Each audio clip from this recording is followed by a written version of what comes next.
जय हिंद साथियों, आप सभी को अनुप मैथ्स के इस यूट्यूब चैनल पे बहुत बहुत स्वागत है। कैसे हैं सभी लोग? उम्मीद करते हैं सभी लोग मस्त होंगे और स्वस्थ होंगे और अपने अपने पढ़ाई लिखाई में बिल्कुल व्यस्त होंगे। देखिए, जैसा कि आप सभी लोग जानते हैं कि ग्रुप डी का डेट आ चुका है। कुछ ही दिनों में ग्रुप डी का एग्जाम होने वाला है, तो आज से हम लोग शुरू कर रहे हैं ग्रुप डी का प्रैक्टिस सेट, जिसमें हम लोग मैथ के प्रश्नों को देखेंगे। प्रीवियस ईयर प्रश्न कैसे कैसे पूछे जाते हैं ग्रुप डी में, तो आज से हम लोग उसी को डिस्कस करेंगे और लगभग हमेशा हम लोग इस सीरीज को चलाते रहेंगे। ठीक है, तो ध्यान दीजिएगा। बिल्कुल एक क्वेश्चन एकदम बढ़िया है, बढ़िया क्वेश्चन आपको मिलेगा। इसका सोल्व करने का तरीका भी बिल्कुल बेस्ट होगा। तो आइए बिना देरी का शुरू करते हैं आज का पहला क्वेश्चन। आप सबसे पहले आज का पहला क्वेश्चन आपके सामने क्या कर रहा है कि परतेय ने कप का एक सेट 195 रुपए में खरीदा, लेकिन बाद में पुराना माल निकालने के लिए इसे 171.6 रुपए में बेच दिया। उसे कितने प्रतिशत की हानि हुई? सबसे पहले खरीदा कितने का? 195 का। तो इसका जो कॉस्ट प्राइस हो गया, सीपी हो गया 195 रुपया। ठीक है, और जब बेचने चला तो कितना में बेच दिया भाई? 171.6। तो जो सेलिंग प्राइस हो गया वो 171.6 रुपया हो गया। अब हमसे पूछा उसे कितने प्रतिशत की हानि हुई। आप बताइए, 195 में खरीदा, 171.6 में बेच दिया, तो लॉस हुआ, बिल्कुल लॉस हुआ। तो कितने का लॉस हुआ? तो यहां से अगर लॉस देखें तो 195 में से 171.6 घटा दीजिए। 195 में से आप ऐसे घटा सकते हैं 171.6 जब माइनस कीजिएगा तो हासिल इधर देंगे 10 में से 6 गया 4, और ये 4 में से गया 3 और इधर 2, 23.4 का लॉस हो गया। कितने का लॉस हुआ? 23.4 रुपए का। ठीक है, ये जो 23.4 रुपए का लॉस हुआ किस पे हुआ है? हमसे पूछा क्या है कि उसे कितने प्रतिशत की हानि हुई, यानी हानि परसेंट पूछा है। तो आपको फॉर्मूला तो याद ही होगा कि हानि परसेंट बराबर क्या होता है? हानि परसेंट बराबर हानि बट्टा सीपी, सीपी मतलब कॉस्ट प्राइस यानी क्रय मूल्य, इनटू 100%। अगर लाभ प्रतिशत पूछेगा तो लाभ प्रतिशत, तो ऊपर लाभ हो जाएगा, लाभ यानी जितना का लाभ होगा सीपी इनटू 100%। अगर डिस्काउंट परसेंट पूछ दिया जाए, छूट परसेंट पूछ दिया जाए, तो छूट अपॉन एमपी इनटू 100%। एमपी मतलब अंकित मूल्य बार प्राइस।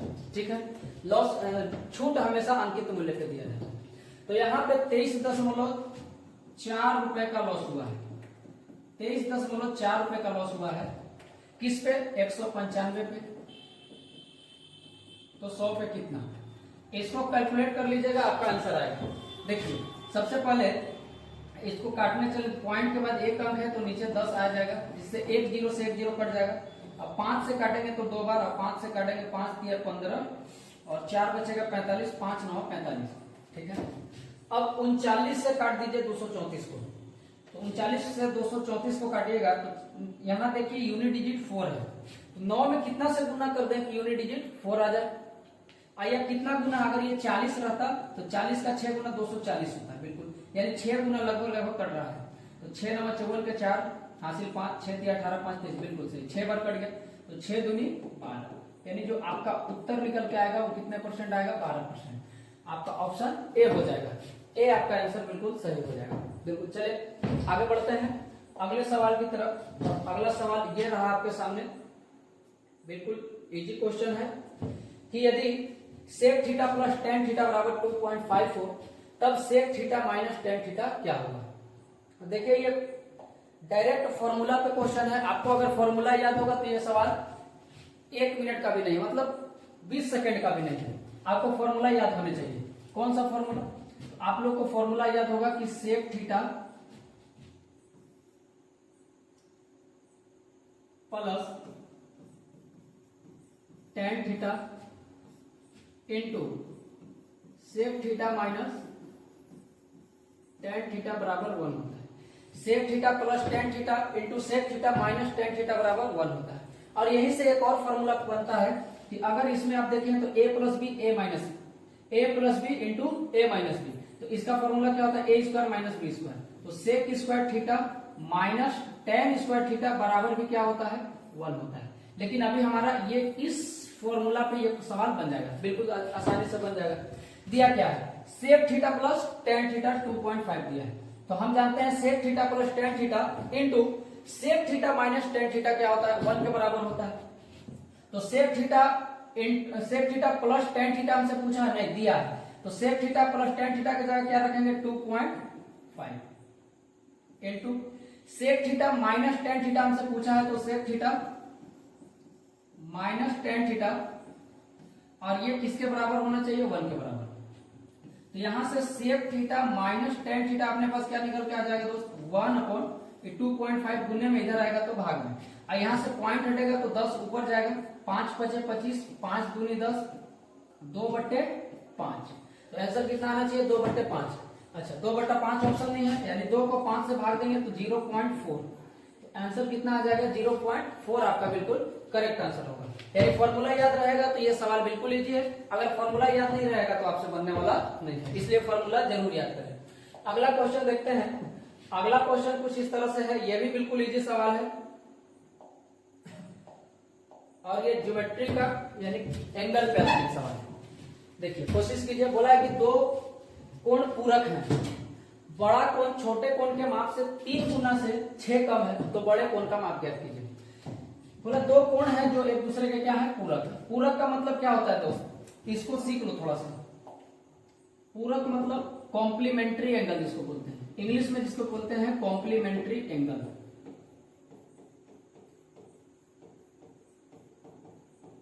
कॉम्प्लीमेंट्री एंगल जिसे हिंदी में बोलते हैं पूरक कोण। पूरक कोण, मान लीजिए कि दो कोण है, एक कोण x है और एक कोण y है। यदि दोनों कोणों का योग 90 डिग्री के बराबर हो जाए, यदि किसी भी दो कोणों का योग 90 डिग्री के बराबर हो जाए तो वो दोनों कोण एक दूसरे के पूरक कहलाते हैं। जिस दो कोण का मान 90 डिग्री के बराबर हो जाए वो दोनों कोण एक दूसरे के पूरक कहलाते हैं। और एक होता है आपके पास सप्लीमेंट्री एंगल। सप्लीमेंट्री एंगल जिसे हिंदी में बोलते हैं मेरे दोस्त संपूरक कोण। ये पूरक था, ये संपूरक कोण। संपूरक कोण क्या होता है, यदि दो कोणों का योग 180 डिग्री के बराबर हो जाए तो वो संपूरक कहलाता है। यानी किसी भी दो कोणों का योग 180 डिग्री के बराबर हो जाए तो वो दोनों कोण एक दूसरे के संपूरक कहलाएंगे। यदि दो कोणों का योग 90 डिग्री के बराबर हो जाए तो वो दोनों कोण एक दूसरे के पूरक कहलाएंगे। यहाँ दिया क्या है अपने पास कि दो कोण पूरक है, अर्थात मान लेते हैं कि एक कोण x है एक कोण y है, तो दोनों का जोड़ कितना होना चाहिए 90 डिग्री, राइट। आगे देखिए, आगे बढ़ा, बड़ा कोण छोटे कोण के माप से, बड़ा कोण छोटे कोण के माप के 3 गुना से 6 डिग्री कम है। यानी अगर छोटा कोण को x मानते हैं तो बड़ा कोण इसका 3 गुना अर्थात 3x से 6 कम है, यानी 6 माइनस करेंगे। आइए इसको जोड़ करके कितना आना चाहिए 90 डिग्री के बराबर आना चाहिए। तो 3x और x कितना हो गया 4x माइनस 6 इक्वल टू 90, इधर जाएगा तो 4x इक्वल टू 96। तो x का वैल्यू कितना आ गया 24 और x क्या था, तो x आपका एंगल है। तो एक कोण जब 24 डिग्री है तो अगला कोण क्या होगा, अगला कोण क्या होगा, तो अगला कोण होगा सर आपका, अगला कोण होगा 90 में से 24 माइनस कीजिए तो 66 डिग्री, कितना आएगा 66 डिग्री। तो इसमें आपका बड़ा कोण कौन सा है 66, तो आंसर क्या हो जाएगा 66 डिग्री आपका बिल्कुल सही जवाब हो जाएगा, ठीक है। अच्छा यहाँ एक्स वाई मान लिया है, थोड़ा इसको आप लोग कंफ्यूज ना हो इसलिए इसको a प्लस बी कर लेते हैं। तो b को x मान लिए, a को ये मान लिए, ठीक है। या इसको ऑप्शन से भी देख सकते थे, कैसे देख सकते थे, आइए जैसे हम पहला ऑप्शन उठाते हैं 66। तो जब अब यहाँ पे हमसे पूछा है कि बड़े कोण का माप बताइए, तो इसमें से जो ऑप्शन दिया होगा वो बड़ा कोण का ही दिया होगा, किसका दिया होगा बड़ा कोण का ही दिया होगा। तो बड़ा कोण अगर 66 है तो छोटा वाला एंगल क्या होगा, दूसरा एंगल क्या होगा, तो 90 में से इसको माइनस कर देंगे तो ये कितना आ जाएगा 24। अब चेक कीजिए कि बड़ा कोण में 6 जोड़ने पर छोटा कोण के 3 गुने के बराबर होना चाहिए, क्योंकि जो बड़ा कोण है छोटे कोण के 3 गुना से 6 डिग्री कम है, यानी 6 डिग्री जैसे जोड़ेंगे तो इसका 3 गुना होना चाहिए। तो क्या 66 में 6 डिग्री जोड़ के कितना रहा 72, क्या 72 24 का 3 गुना है, बिल्कुल सही है। यानी आपका पहला ही ऑप्शन सेटिस्फाइड कर दिया, इसलिए आपका आंसर क्या हो जाएगा 66 इज द करेक्ट आंसर। बोलिए समझ में आया कि नहीं, बिल्कुल आया होगा। बढ़ते हैं अगले सवाल की तरफ बिना किसी देरी किए हुए। और आज का क्वेश्चन नंबर 4 ये रहा। ये भी आरआरबी ग्रुप डी 18 सितंबर 2018 शिफ्ट 2 का क्वेश्चन बोला है कि 6 सेंटीमीटर, 8 सेंटीमीटर और 10 सेंटीमीटर भुजाओं वाले समकोण त्रिभुज के परिवृत्त का क्षेत्रफल क्या होगा। 6 सेंटीमीटर, 8 सेंटीमीटर और 10 सेंटीमीटर भुजाओं वाले समकोण त्रिभुज के परिवृत्त का क्षेत्रफल क्या होगा। परिवृत्त क्या होता है? सबसे पहले तो एक समकोण त्रिभुज है, राइट एंगल ट्रायंगल। ये आपके सामने एक राइट एंगल ट्रायंगल है जिसकी भुजा की लंबाई 6, 8, 10, 6 सेंटीमीटर, 8 सेंटीमीटर और ये हो गया 10 सेंटीमीटर। इसके परिवृत्त का, परि का मतलब होता है चारों तरफ, इसके बाहर बाहर एक वृत्त है। परि का मतलब बाहर और अंतः का मतलब अंदर, राइट। तो इसका परिवृत्त मतलब इस पे एक वृत्त बनाया गया है ऊपर से, तो एक वृत्त हम ऐसे ड्रॉ कर देते हैं ऊपर से, ठीक है।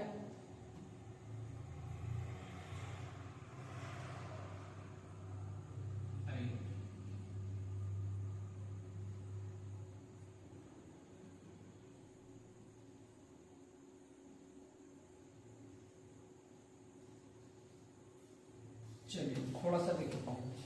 तो ये हो गया आपका परिवृत्त। परिवृत्त में अब पूछा परिवृत्त का क्षेत्रफल बताइए, यानी इस वृत्त का क्षेत्रफल आपको फाइंड करना है। इस वृत्त का क्षेत्रफल बताना है। कैसे बताएंगे?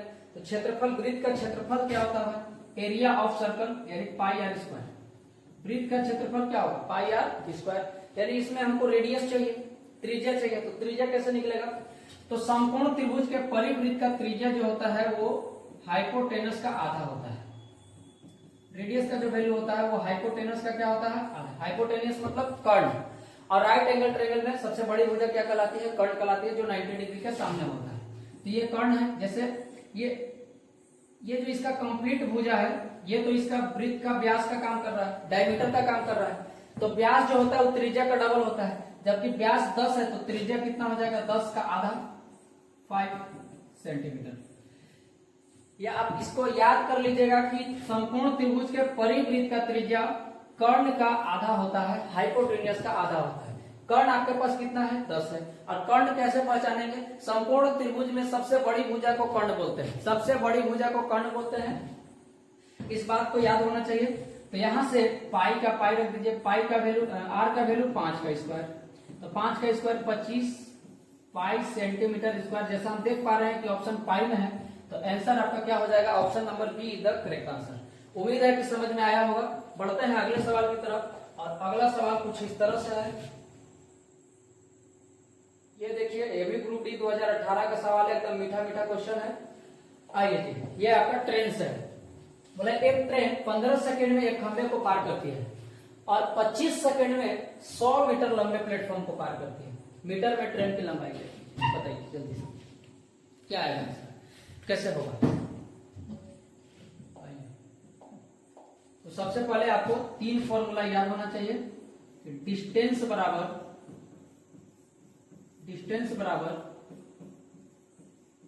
Speed into time. डिस्टेंस बराबर क्या होता है? Speed into time. और टाइम बराबर क्या होता है दोस्त? टाइम बराबर distance upon speed. Distance upon speed. Time बराबर डिस्टेंस अपॉन स्पीड। और स्पीड बराबर क्या होता है? स्पीड बराबर ये होता है distance upon time. Distance upon time, ये 3 फॉर्मूला, क्योंकि यही सबसे ज्यादा काम आता है। अब यहां देखेंगे तो बोला है कि एक ट्रेन 15 सेकंड में खंभे को पार करती है। एक बात याद रखिएगा कि जब भी ट्रेन किसी खंभे को पार करता है या किसी पेड़ को पार करता है या किसी व्यक्ति को पार करता है, तो वहां पे वो अपना खुद का लंबाई पार करता है। क्योंकि किसी व्यक्ति का कोई लंबाई होता नहीं है, उसका हाइट होता है, लंबाई कोई होता नहीं। उसके बाद किसी भी खंभा का कोई लंबाई नहीं होता है। इसलिए अगर किसी खंभा को बोला जाए, किसी पोल को बोला जाए, ठीक है, किसी खड़े व्यक्ति को बोला जाए, तो वहां पे ट्रेन अपना खुद का लंबाई पार करता है। इस बात को याद रखेंगे। तो बोला है कि एक ट्रेन 15 सेकंड में खंभे को पार करती है। खंभे को पार करती है, इसका मतलब ट्रेन खुद अपना लेंथ पार कर रहा है। तो लेंथ को पार करने में कितना समय? 15 सेकंड का समय लेता है, राइट। और 25 सेकंड में 100 मीटर लंबे प्लेटफॉर्म को पार करती है। अब यहाँ पे आगे एक बात सुनिएगा कि किसी प्लेटफॉर्म को पार करता है, जब भी ट्रेन किसी प्लेटफॉर्म को पार करे, किसी पुल को पार करे, किसी सुरंग को पार करे, किसी टनल को पार करे या कोई दूसरे ट्रेन को पार करे, तो वहां पे वो अपना लंबाई के साथ जो भी उसका लंबाई दिया जाएगा, जैसे प्लेटफॉर्म होगा तो प्लेटफॉर्म का लंबाई दिया जाएगा तो उसको कवर करेगा, यानी अपना लंबाई प्लस प्लेटफॉर्म का लंबाई। अगर किसी ट्रेन को पार कर रहा है तो अपना लंबाई प्लस ट्रेन का लंबाई, यानी दोनों का लंबाई पार करता है। तो यहाँ पे बोला है कि और 25 सेकंड में 100 मीटर लंबे प्लेटफॉर्म को पार करता है। इसका मतलब खुद का लेंथ तो पास करता ही है और 100 मीटर लंबे प्लेटफॉर्म को भी पार करता है। कितने सेकंड में? 25 सेकंड में।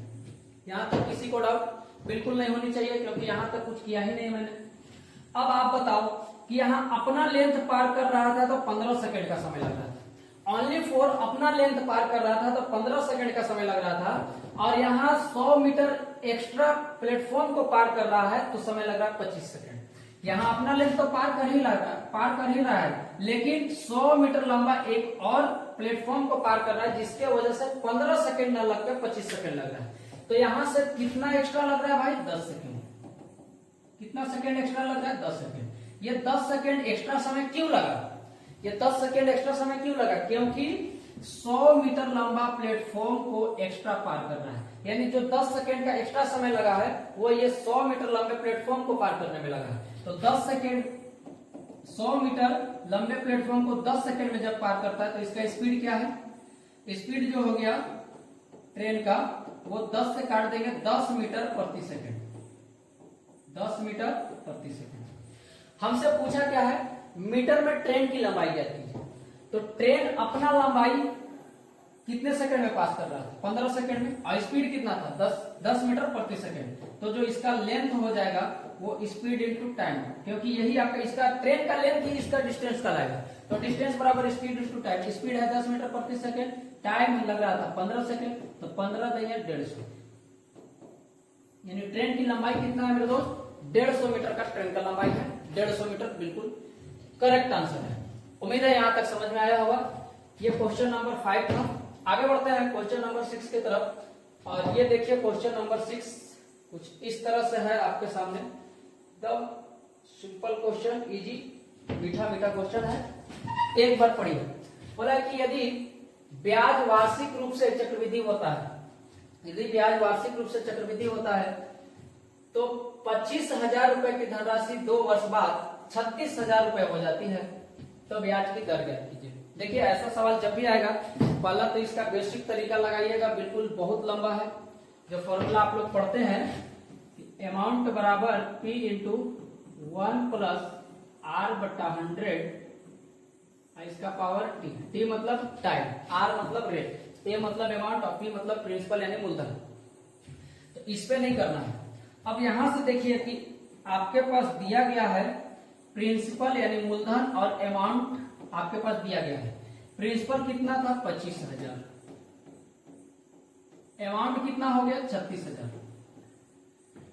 25,000 का मूलधन 36,000 बन गया। तो जब भी ऐसा बोलेगा तो यहाँ पे पहले तो एक काम करते हैं, रेशियो ले लेते हैं। तो 3 जीरो से 3 जीरो खत्म, तो ये 25 अनुपात कितना हो गया? 36। अब देखिए कि टाइम कितना है, कितने साल में ये 25 से 36 हुआ है भाई? 2 साल में। देख लीजिए यहाँ लिखा हुआ है 2 साल में। तो जब 2 साल होगा तो कुछ करना ही नहीं है, स्क्वायर रूट कर दीजिए। क्या कर दीजिए? Square root. 3 साल होगा तो क्यूब रूट, 4 साल होगा तो फोर्थ रूट। ठीक है। 25 का वर्गमूल 5 और 36 का वर्गमूल 6, यानी 5 से 6 हो गया। कितना का वृद्धि? 1 का। किस पे सर? 5 पे। तो 100 पे कितना? तो ये आपका रेट निकल गया कितना? 20%। तो एकदम सुंदर सा आंसर कितना आ गया भाई? 20%। इसका correct answer option number B आपका सही जवाब हो जाएगा। उम्मीद है कि ये सवाल भी आपको समझ में आया होगा। बिल्कुल इजी सवाल था, ये भी कोई बड़ा सवाल नहीं था। तो अगला सवाल, अगला क्वेश्चन देखिएगा क्या कह रहा है अगला क्वेश्चन। देखिए सवाल को अगर लिमिटेड समय में सॉल्व कीजिएगा तभी आपका कुछ होने वाला है, नहीं फिर दिक्कत है। ठीक है। तो इस सवाल पे ध्यान से देखिए, इसको कैसे कीजिएगा। इसको देखते के साथ आंसर मारना है, इसमें कोई टाइम नहीं लेना है। जो भी ये भी पूछा गया है, RRB NTPC 2021 में पूछा गया है। कह रहा है कि एक विद्यालय में 2401 विद्यार्थी हैं, 2401 छात्र हैं। पीटी शिक्षक उन्हें पंक्तियों और स्तंभों में इस प्रकार खड़ा करना चाहते हैं कि पंक्तियों की संख्या स्तंभों की संख्या के बराबर हो, तो पंक्तियों की संख्या ज्ञात कीजिए। इसका मतलब समझिए क्या कर रहा है सवाल। सवाल को समझ गए, आंसर आपका सेकेंडों का नहीं है, सवाल समझिएगा। बोल रहा है कि पीटी टोटल एक विद्यालय में 2401 छात्र हैं जिनको पीटी कराने के लिए लाइन में खड़ा करना है। अब यहाँ पे जो पीटी वाला मास्टर है वो बोल रहा है कि पर जितना लाइन लगेगा, जितना पंक्ति होगा, प्रत्येक पंक्ति में उतना स्टूडेंट होंगे। यानी अगर 10 पंक्ति लगेगा, यानी 10 लाइन लगेगा तो प्रत्येक में 10 स्टूडेंट होंगे। 20 लाइन लगेगा तो 20 स्टूडेंट होंगे। यानी ध्यान से सुनिएगा कि अगर मान लेते हैं कि x लाइन लगाया, x पंक्ति में खड़ा किया, तो प्रत्येक में x ही स्टूडेंट होंगे। और ये टोटल है कितना, 2401। तो x इंटू एक्स 2401 के बराबर, तो x into x square 2401। x का वैल्यू स्क्वायर हटेगा, रूट चढ़ेगा, तो ये आ जाएगा 2401 का रूट। x का वैल्यू 2401 किसका वर्गमूल होता है, सॉरी इसका वर्गमूल क्या होता है 49, यानी option number C is the correct answer. ये आपको वर्ग याद होना चाहिए भाई कि 49 का वर्गमूल कितना होता है 2401, 50 का 2500। ठीक है, आगे चलिए, आगे बढ़िए। अगला क्वेश्चन देखिए, ये भी बिल्कुल इजी क्वेश्चन है लेकिन ये थोड़ा सा बढ़िया है, ध्यान दीजिए। देखो बोल रहा है कि एक शहर की जनसंख्या 8000 है, बिल्कुल अच्छी बात। यदि पुरुषों की संख्या में 8% और महिलाओं की संख्या में 12% की वृद्धि होती है तो संख्या 8680 हो जाएगी। शहर में महिलाओं की संख्या ज्ञात करें। इस शहर में कितने महिलाएं हैं, कितने महिलाएं हैं, उनकी संख्या बताना है। आइए ध्यान दीजिएगा कि एक शहर में कुल कितने जनसंख्या है 8000। टोटल 8000 लोग रहते हैं, जिसमें से कुछ पुरुष हैं और कुछ फीमेल यानी महिला है। इसके अलावा तो कुछ हो नहीं सकते, हाँ या ना, अरे बोलो तो कुछ, अरे यार कुछ मेल हैं और कुछ फीमेल हैं। अच्छा, आगे बोला कि यदि पुरुषों की संख्या में 8% की वृद्धि हो जाए, इधर कितना का वृद्धि हो रहा है भाई 8%, और महिलाओं में कितना का वृद्धि हो रहा है 12%, तो जनसंख्या बढ़ के कितना हो जा रहा है 8680। अब यहां से देखिए, ध्यान दीजिएगा, ऐसा सवाल जब भी आएगा तो आप माना करो कि ये 8000 था, बढ़ के हो गया 8680। पुरुष में 8% का वृद्धि हुआ है, महिला में 12% का वृद्धि हुआ है, तो हम क्यों ना इसको 12% ना वृद्धि करके हम करवा देते हैं कि 8% तो हुआ ही है लेकिन 4% एक्स्ट्रा वृद्धि हुआ है, हाँ या ना। फीमेल में 8% का तो वृद्धि हुआ ही है लेकिन 4% एक्स्ट्रा हुआ है, तो 8 और 4 अभी भी कितना है 12%, कोई दिक्कत नो डाउट। आगे देखिए, अब यहां से होगा क्या कि अगर दोनों में 8% का ही वृद्धि होता, यदि दोनों में 8% का ही वृद्धि होता, मेल में भी 8%, फीमेल में भी 8% का वृद्धि होता, तो ओवरऑल टोटल पे भी कितना वृद्धि 8% का ही वृद्धि होता।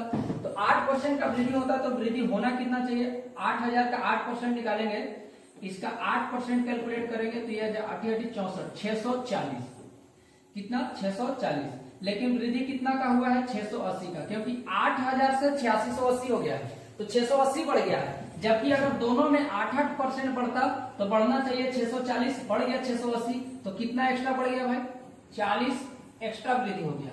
ये 40 लोगों का एक्स्ट्रा वृद्धि क्यों, 40 लोगों का एक्स्ट्रा वृद्धि क्यों, क्योंकि फीमेल में 8% नहीं 12% हुआ है। तो हम बोल सकते हैं कि फीमेल का 4% एक्स्ट्रा वृद्धि होने की वजह से 40 लोग ज्यादा बढ़ गए, 40 महिलाएं ज्यादा बढ़ गए। बोलिए हाँ या ना, बिल्कुल सही। तो फीमेल का 4% 40 के बराबर है, तो फीमेल की संख्या कितना होगा 4/100 बराबर 40, क्योंकि परसेंटेज हटेगा बट्टा में 4 से कट जाएगा 10 बार, तो फीमेल की जो संख्या हो जाएगी 100 गुने 10 कितना 1000। यानी उस बस्ती में, उस शहर में कितने फीमेल हैं 1000। हमसे पूछा क्या है फीमेल महिलाओं की संख्या बताइए, तो आंसर क्या हो जाएगा 1000 आपका करेक्ट आंसर हो जाएगा। उम्मीद है कि बिल्कुल आसानी से समझ में आया होगा। जब भी ऐसा क्वेश्चन आए ऐसे ही आप लोग बना सकते हैं। अच्छा। कोई जरूरी नहीं है कि हम इसी को माने, इसको भी हम मान सकते हैं 12 माइनस 4, तो भी क्या हो जाएगा 8%। 12 माइनस 4 भी करेंगे, इधर भी कर सकते हैं या इधर भी कर सकते हैं, किसी तरह से कोई दिक्कत नहीं, दोनों तरफ से आप लोग बना सकते हैं। अगला क्वेश्चन देखिए, अगला क्वेश्चन क्या कर रहा है, ये भी बिल्कुल इजी क्वेश्चन है कि एक परीक्षा में दुर्गा को 70% अंक मिले, एक अन्य परीक्षा में उसने 25 में से 20 अंक प्राप्त किए, यदि कुल प्राप्त अंक 78% है तो पहली परीक्षा में अधिकतम अंक क्या थे, बताइए। ये भी 11वीं ग्रुप डी का क्वेश्चन है 2018 का, बिल्कुल इजी क्वेश्चन है, ज्यादा टफ नहीं है। बोला है कि दुर्गा को एक परीक्षा में 70% अंक मिला है, पहला परीक्षा में इसको कितना परसेंट अंक मिला मेरे दोस्त, 70%। एक अन्य परीक्षा देने गया, मान लेते दूसरा परीक्षा देने गया, तो इसमें उसको टोटल अंक 25 में से 20 अंक प्राप्त हुए, यानी 25 नंबर का पेपर हुआ, 20 नंबर ला दिया, तो इसको परसेंटेज में कैलकुलेट करेंगे तो कितना हो जाएगा, 20 अंक प्राप्त किया कितना में, 25 में, तो 100 में कितना, 100 में कितना, तो 25 चौके 100, 20 चौके 80, ये 80% के बराबर है, यानी दूसरे परीक्षा में वो कितने परसेंट का अंक प्राप्त किया भाई, 80%। बोले हाँ या ना। आगे देखिए, अब बोला है कि यदि उसका कुल प्राप्त अंक 78% है, यानी अगर दोनों परीक्षा को मिला करके देखें तो औसतन कितना परसेंट का अंक प्राप्त किया है, 78%। तो ऐसा क्वेश्चन में एलिगेशन लगता है, जो भी औसतन होता है उसको बीच में रख देते हैं, बीच में कितना आ जाएगा 78%। अब इसको करना क्या है कि बस डिफरेंस ले लेना है, बड़ा में से छोटा घटाना है, माइनस में प्लस में आएगा कोई मतलब नहीं। 80 में से 78 घटेगा 2, और 78 और 70 का अंतर कितने का है, 8 का, तो यहां से इसका रेशियो देखिएगा तो कितना आ गया भाई, 1:4, 1:4। अब देखिए इसका मतलब पहला एग्जाम 1 यूनिट का हुआ होगा, तो दूसरा एग्जाम 4 यूनिट का हुआ होगा, लेकिन दूसरा एग्जाम 4 यूनिट का नहीं, ये 25 नंबर का हुआ था, क्योंकि 25 में से 20 नंबर प्राप्त किया था, तो 4 यूनिट का मान 25 कितना गुना है, 6.25 गुना। तो क्या बोला है, अधिकतम अंक, तो पहली परीक्षा में अधिकतम अंक बताइए, तो पहली परीक्षा 1 यूनिट का था, तो ये भी 6.25 गुना होगा, अर्थात 6.25 आपका आंसर हो जाएगा, जो ऑप्शन नंबर बी में दिया है। बोलिए समझ में आ रहा है, बिल्कुल समझ में आया होगा, बिल्कुल इजी क्वेश्चन था। बढ़ते हैं अगले सवाल की तरफ। अगला सवाल ये देखिए आपके सामने, ये भी एनटीपीसी का सवाल है। क्या बोल रहा है भाई, एक बार पढ़िए कि एक खुदरा विक्रेता 25 रुपए प्रति किलो के भाव से 54 केजी संतरों से भरा एक बैग खरीदता है, बाद में छांटने पर उसे पता चलता है कि 4 केजी संतरे सड़े हुए हैं। वह सड़े हुए संतरों को फेंक देता है और अच्छे संतरों को 36 रुपए प्रति केजी के भाव से बेचता है, उसे प्रतिशत लाभ ज्ञात कीजिए। बिल्कुल इसको आसानी तरीका से कर सकते हैं, अगर दिमाग लगाइएगा तो। आप बताइए, ध्यान से देखिएगा कि इसका टोटल सीपी कितना होगा, सीपी मतलब कॉस्ट प्राइस, जितना में खरीदा होगा, 25 रुपए प्रति केजी के दर से, 25 रुपए प्रति केजी के दर से कितना केजी खरीदा है, 54 केजी का पूरा, 54 केजी। तो टोटल कॉस्ट कितना हो जाएगा, 25 इंटू 54। इसको गुना मत कीजिए, छोड़ दीजिए इसको। आगे बोला है कि बाद में छांटने पर उसे पता चलता है कि 4 केजी संतरे सड़ गए। तो जो 4 केजी संतरा सड़ा वो तो उसका नुकसान हो गया, वो 4 केजी का पैसा तो वो दे दिया है, तो नुकसान कितना का हुआ, लॉस कितने का हो गया। अब बताइए, 1 केजी संतरा कितने रुपए का खरीदा था, 25 रुपए का, और कितना खर्च हुआ है, कितना खराब हुआ है, 4 केजी, यानी 1 केजी का दाम 25 रुपया, 4 केजी खराब हो गया, तो 25 चौके 100, यानी सीधा हम बोल सकते हैं कि उसका 100 रुपया का क्या हो गया, लॉस हो गया। अब उसके पास बचा कितना, तो 54 केजी में से 4 केजी खत्म, तो बचा कितना, 50 केजी। तो अब जो भी होगा उसको 50 केजी पे ही करना पड़ेगा, बिल्कुल सही बात। आगे देखें, वह सड़े हुए संतरे को फेंक देता है और अच्छे संतरों को 36 रुपए प्रति के भाव से बेच देता है। तो आप क्या करोगे, 36 इंटू 50 करिएगा, ये गलत, ऐसा नहीं करना। अब आप दिमाग लगाइए थोड़ा सा कि खरीदे थे किस रेट में, किस रेट में खरीदे थे, 25, अब बेच किस रेट में रहे हैं, 36, तो कितना रुपए एक्स्ट्रा ले रहे हैं, प्रत्येक केजी पे 11 रुपए, 11 रुपए एक्स्ट्रा ले रहे हैं। और कितना केजी बेचेंगे, क्योंकि 4 केजी तो खत्म हो गया, हमारे पास बचा कितना, ओनली फॉर 50 केजी, 50 केजी बचा है। 1 केजी पे 11 रुपए एक्स्ट्रा ले रहे हैं, तो 50 केजी पे 11 पचे 55, कितना एक्स्ट्रा ले रहे हैं भाई, 55, यानी 550 रुपया। तो जहां 100 रुपया लॉस हुआ था वहां अब प्रॉफिट कितना हो गया 550 रुपया। तो ओवरऑल 100 रुपया पहले नुकसान, फिर 550 रुपया एक्स्ट्रा, तो ओवरऑल कितने का फायदा हुआ? 550 में से 100 माइनस कर दीजिए, यानी 450 रुपया का अभी भी क्या है? प्रॉफिट। 450 रुपया का अभी भी क्या है आपके पास? प्रॉफिट है। हमसे पूछा क्या है? उसे प्राप्त प्रतिशत लाभ बताइए, प्रतिशत निकालना। आइए देखिए 450 का लाभ, प्रॉफिट परसेंट बराबर क्या होगा? Profit upon CP into 100%। तो प्रॉफिट कितने का है? 450 का। किस पे सर? क्रय मूल्य पे। और क्रय मूल्य कितना था? 25 इंटू 54, क्योंकि टोटल खरीदारी रेट तो ये था 54 के जी, 25 के हिसाब से इतना पैसा वो तो दिया, तो ये हो गया आपका सीपी। इसको गुना भी मत कीजिए, 25 इंटू 54 और इंटू 100%। अब इसको काटिए, 25 चौके 100। आगे काटिएगा तो 2 से कट जाएगा 2 बार और 2 से कट जाएगा 27 बार। 9 से कट रहा है, 9 5 45, 50 बार में, और 9 दिया 27, तो यह आ गया 50 दूनी 100 और बट्टा 3। 100 बट्टा 3 का मतलब 33.1/3%।